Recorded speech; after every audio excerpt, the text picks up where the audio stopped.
I was in Canberra for a couple of days, and what I found absolutely amazing was this whole process of distraction when we all actually want real action from governments. And when you stand back and have a look at what the government is trying to do, the federal government is trying to do, and you realise what the states are failing to do, the states are really like white ants in the framework of our nation. They're really not doing their job.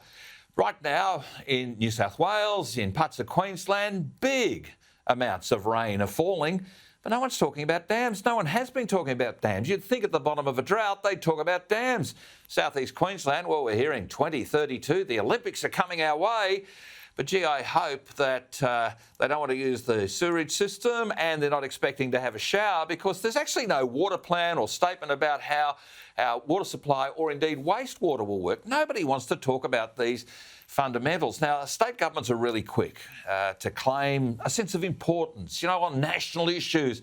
They want to travel overseas and provide the largess necessary to look like they're really, really important. Some premiers, like the Queensland one, likes to travel to Hollywood and engage with all of the various stars over there and bring people here. It might be good for business. But when things go awry, it all just degenerates into a blame game. It's all Canberra's fault.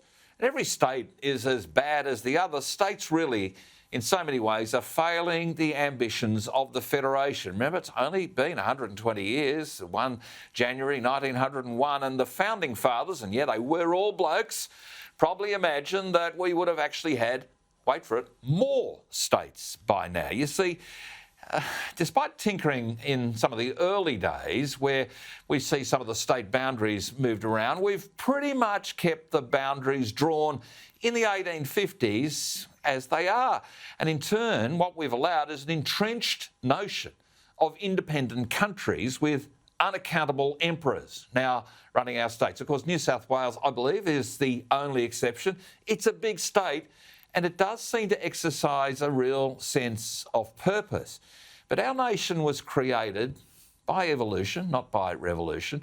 But our state borders really, they're not set in stone. And it may in fact be time to revisit just exactly what we want and what we expect from states. Now, you can't abolish them. People like to talk about abolishing them, but we are a federation, so in other words, the federal government only exists because the states are happy for it to exist. But we can, and just let me work my way through this, we can create more states, but if we have specific limitations and give them a local government style responsibility, maybe things will work better. Making more states, but geographically smaller, with fewer people to hurt by their very bad decisions might not be a bad thing. Fewer, but more accountable MPs, fewer public servants. It would be a decentralised approach which Australia, frankly, needs a lot more of, to give regions and the people living in them more power. The border wars of the past year have shown that some states really can't handle the job, and some states have just hived off bits to foreign interests. I mean, the Northern Territory government gave away the Darwin port. The Queensland government has given away various islands along the Queensland coast near Mackay. The West Australian government seems to be thinking that a foreign interest can have control of islands near a major defence base in the northwest. And of course, the whole state of Victoria, well, it's pretty much gone.